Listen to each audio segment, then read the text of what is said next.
She slid the last gift across the table like it was nothing. An iPhone 16 Pro Max, shiny, sealed. Number 4 that afternoon. Every grandchild had one now, except my daughter. My little girl sat there, hands in her lap, pretending not to notice. And my mother-in-law smiled. That polite, poisonous smile. "She's not really part of the family," she said, as if the words were a joke, as if I should laugh. I didn't. I looked her in the eye and said, calm as glass, "You have 24 hours to get out of my house." When I first met her, she called me dear. She hugged me too tightly, baked pies with my name carved in the crust. She said I made her son happy, and that was enough for her. I believed her. I thought the distance between us was just personality.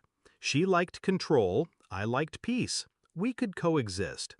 But the cracks showed early. She'd forget to tell me about family dinners. She'd take my husband aside to remind him what real women did. I brushed it off, kept my head down. I told myself, she'll come around. It was when my daughter was born that she sharpened the knife. At the hospital, she took the baby from my arms and whispered, "Finally, some real blood in the family." I laughed then, thinking it was just an awkward comment. But over the years, the pattern grew roots. She'd introduce my daughter to strangers as her son's kid, never my granddaughter. Christmas gifts were smaller. Forgotten birthdays became oversights. And then the iPhones. That afternoon, I felt the sting in my daughter's silence, the way she stared at the table instead of the shiny boxes. I saw my husband open his mouth to say something, but I lifted my hand. No, this was mine to handle. I didn't shout, didn't slam my hands on the table. I simply leaned back in my chair and studied her. 24 hours, I repeated. Her laugh faltered. "Excuse me? You're living here for free, eating my food, using my electricity. You insult my child under my roof, you don't get to stay." Her son, my husband, tried to jump in. I cut him off without looking at him. This is between her and me. The rest of the family thought I was bluffing. I wasn't. I spent that night gathering every scrap of leverage I had. The deed to the house, mine before I married her son. The utilities, all in my name. The Wi-Fi account, mine. I printed copies of the rental market listings for our area, just so she'd know what she was walking into. Then I called my lawyer. I didn't need to evict her legally, she wasn't on the lease, but I wanted everything airtight. I wanted no possible crack for her to slither back through. The morning came. She was in the kitchen, sipping coffee like nothing had happened. "Morning," I said. "Your time's up." Her cup froze mid-air.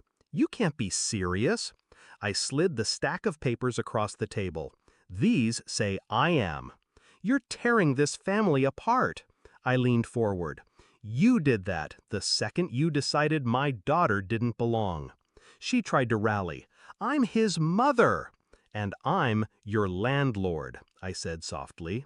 She thought my husband would stop me. She was wrong. He knew what I'd been holding back for years. The times I'd swallowed my pride to keep the peace. The moments I'd watched our daughter try to earn love that should have been hers by birthright. I told him once, "You get one chance to choose the right side when it counts." That morning, he looked at his mother and said, "She's right. You have to go." She packed slowly, like dragging out the hours might change the outcome. I didn't hover. I was in the living room with my daughter, helping her set up the phone I'd bought her that morning, not to match the others, but because she deserved it anyway. When my mother-in-law came down the stairs with her suitcases, my daughter didn't look up. That was her choice. I walked her to the door. "You'll regret this," she spat. I smiled. "You'll regret underestimating me." It's been 3 months. She's in a cramped one-bedroom across town. I heard she's selling jewelry to cover rent. Family dinners happen without her now. The rest of them saw what she was capable of and what I'm capable of. My daughter, she's thriving. She laughs louder. She sits taller. She doesn't glance at the table to see if she measures up. I used to think revenge was about making someone hurt the way they hurt you. It's not. It's about restoring balance. Making sure the person who tried to make you small will always know, that they failed. When I shut that door behind her, I didn't just take my house back. I took back the space she tried to shrink in my daughter's heart. And that's worth more than any phone in the world.